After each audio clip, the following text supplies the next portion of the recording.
Thank you, Carrie. Next slide, please, Vivian.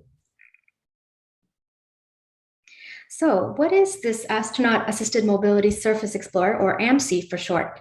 It is a mobility device to help astronauts traverse off-nominal terrain.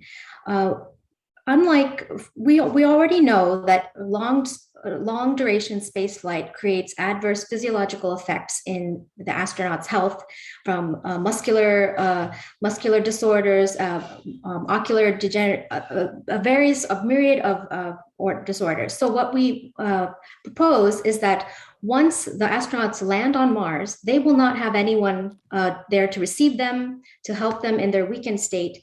And so this mobility device would help in lessening the pressure of their joints in moving, more like a walking assistance device, as well as allowing accessibility. It will allow them to travel farther and faster than they could have without this physical aid. And this device also has a transformative ability. It's using this system of isoperimetric soft robotics and truss robotics and a collective robotics system.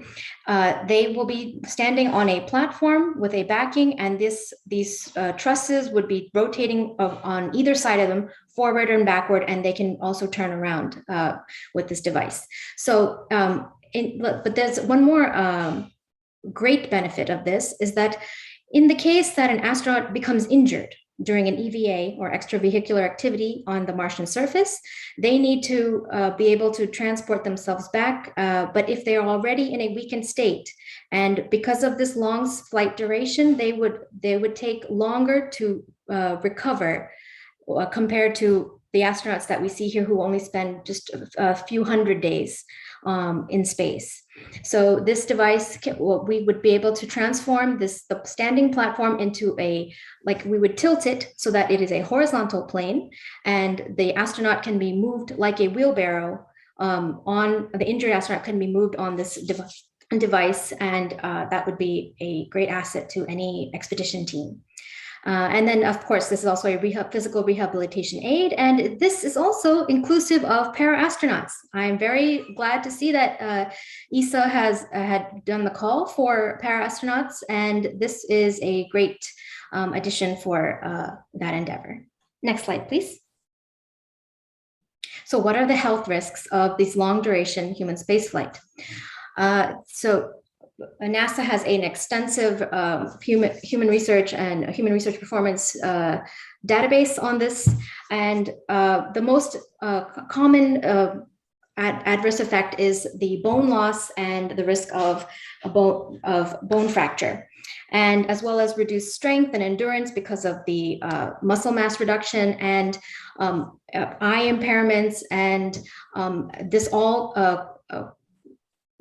causes a reduced mobility in their physical functions. Next, please.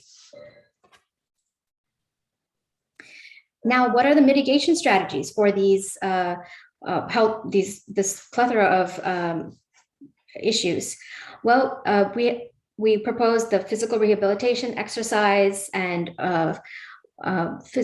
physical aids to help with the actual physical impairments, and then for the long-term duration within a closed environment, they will be exposed upon arriving at Mars. They will be exposed to the dust storms. The space radiation is also a huge issue, and changes in temperature, because the Martian temperature can go down to a negative 284 degrees Fahrenheit and has an average of 60 to 80 degrees Fahrenheit, a minus. So that is these large temperature fluctuations will also play a part in this. And so the mitigation strategies for this are to have a controlled thermal system and air quality monitoring, as well as just air filtration for within their spacecraft, as well as within their temporary habitat upon arriving at Mars. And then for the radiation exposure mitigation, that can be helped with medicine and radiation shielding materials in their habitat. Next slide, please. Yes, and on Mars, because we have a very thin atmosphere as opposed to Earth, Mars is roughly 1/3 the size of Earth and 38% the gravity of Earth.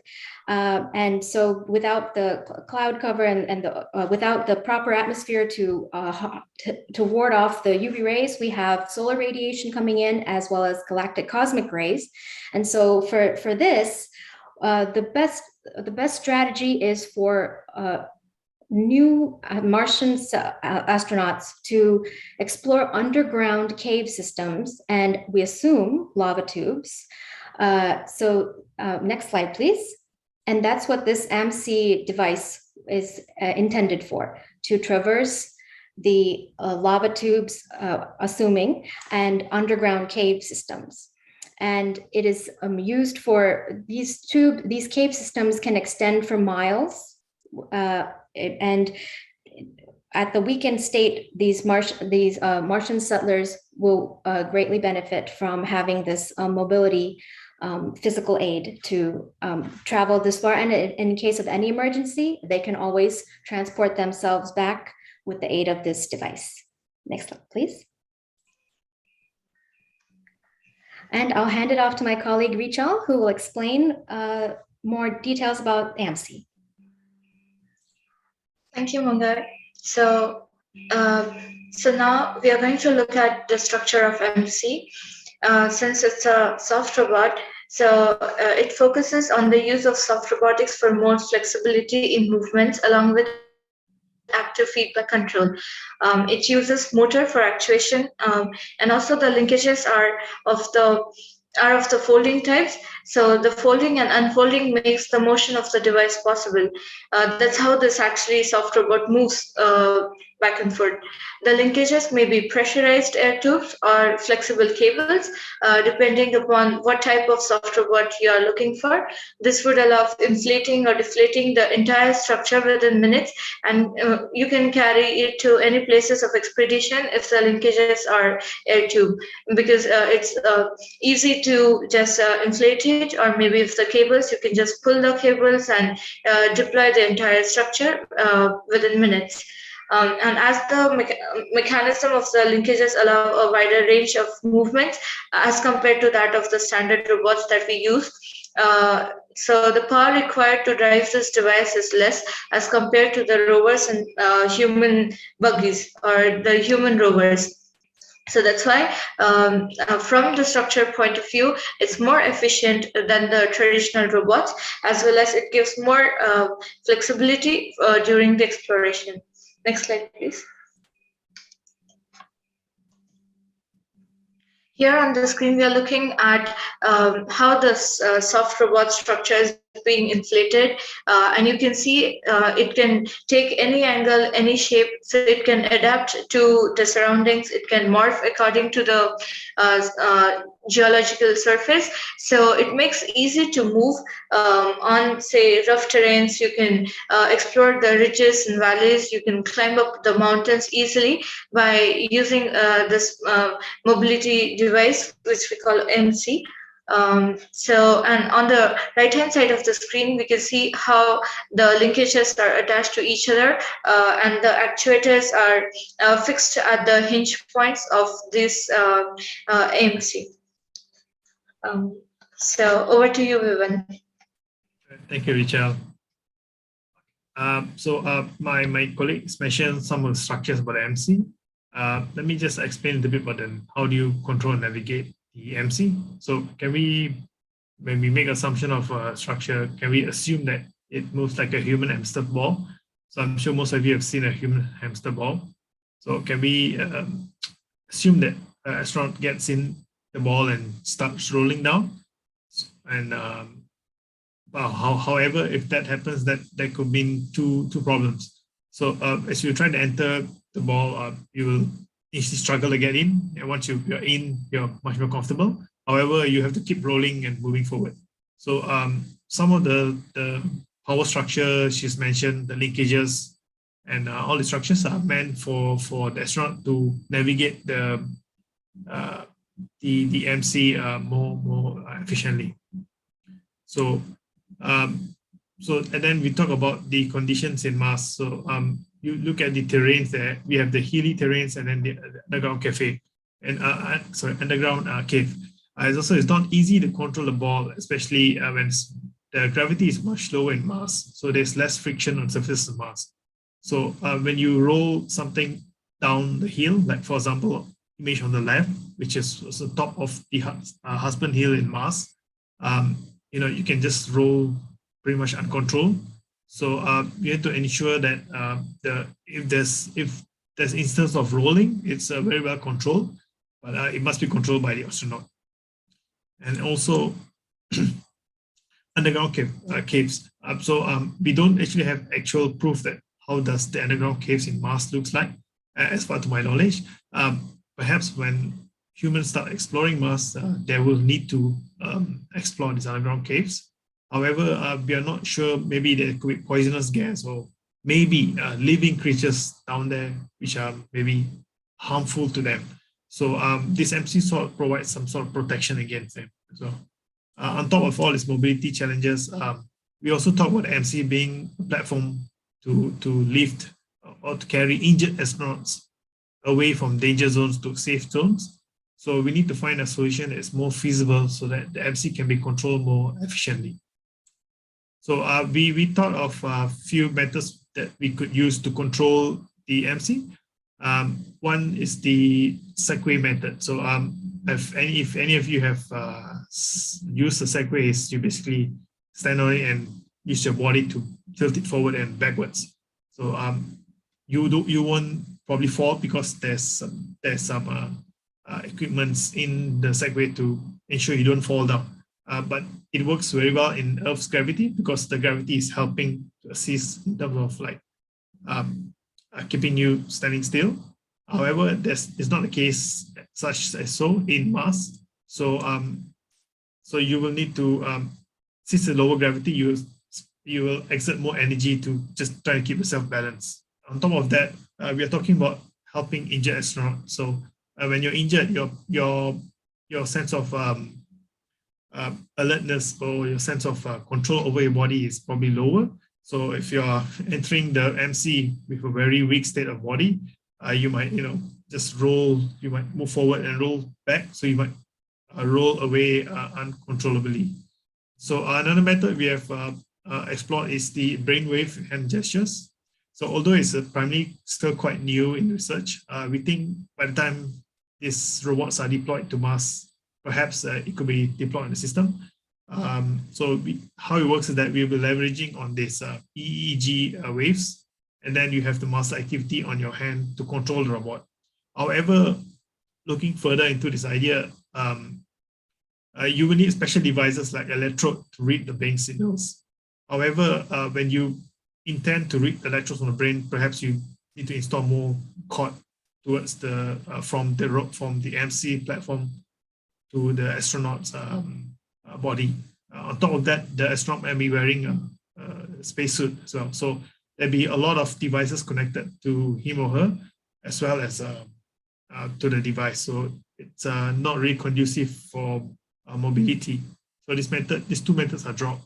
So what we think the best choice to move forward is the most manual solution, which is we use joystick grips. Joystick grips may look pretty simple, but it's actually one of the most favored control device for medical robots, in fact, like wheelchairs, because people who are in wheelchairs, they are quite sick and they're not as healthy as a normal human being. So using joystick grips, they are actually able to control themselves much more easier. So we make the assumptions. We make the same assumption for an injured astronaut in Mars. So although you're weak or you're incapable of moving, I think your hand movement probably will be more alert. So you can still move yourself with the joystick grip. On top of that, this joystick grip will be attached to a lever. So in case there's one astronaut occupying the platform inside the MC,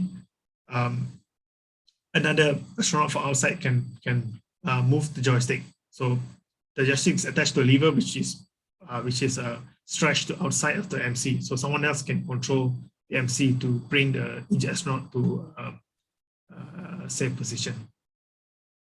So over to you, Mangai.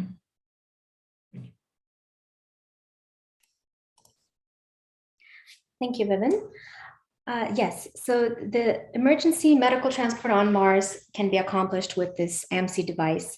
As I said earlier, that if an astronaut, while on an EVA in their expedition, gets injured and is not able to physically walk on their own, they have the option to transform this vertical standing platform that was originally vertical. They can, as you see in the image diagram here, you can tilt it like a tilt table to a horizontal 180-degree plane, and they can transport either another injured astronaut or goods, even rock samples, heavy rock samples, with the aid of this device.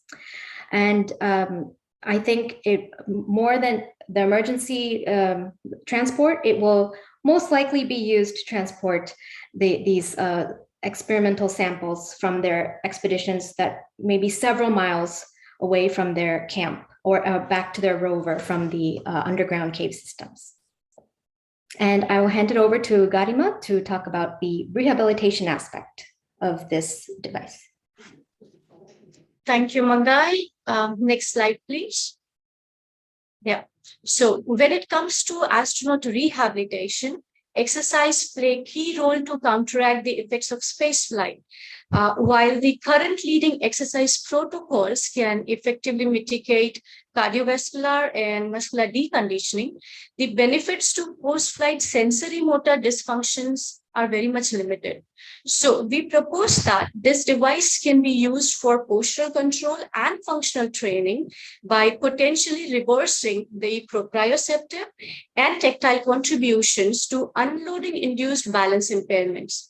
Now, since balance system as a whole cannot be trained in microgravity, the approach that we present here involves targeting the proprioceptive and tactile systems that are required for successful balance outcomes. Now, given that astronauts do exercises which provides body loading and stimulates both the efferents, proprioceptive and tactile, it is likely that these inputs must be delivered in the context of balance control challenges if they are to maintain postural stability. And that is the functional training. That means during these exercises, the inputs are to be used and not just to be present. And when we say it is for functional training for balance, it will incorporate task and context-specific practice. So since it can accommodate the uneven terrain, so it can provide the perturbations as well as, so that means it gives the proactive and the reactive balance training by using this particular device. Second thing, it can also help in preparatory activations, which are necessary to provide stability, which will aid in performance of tasks using the upper limbs. Next slide, please. Next slide, please. Yeah. Another application is the opportunities for para-astronauts. Now, the design is inclusive for para-astronauts, where it will be acting as a physical aid for mobility without expending much energy and thus assisting their performance. So to conclude the application of astronaut-assisted mobility surface explorer for Mars, that includes the impairment compensation and physical rehabilitation, which are related to postural control, emergency transport of injured crew members, and accessibility, inclusivity for para-astronauts. That's all from our side. Thank you so much for your patient listening.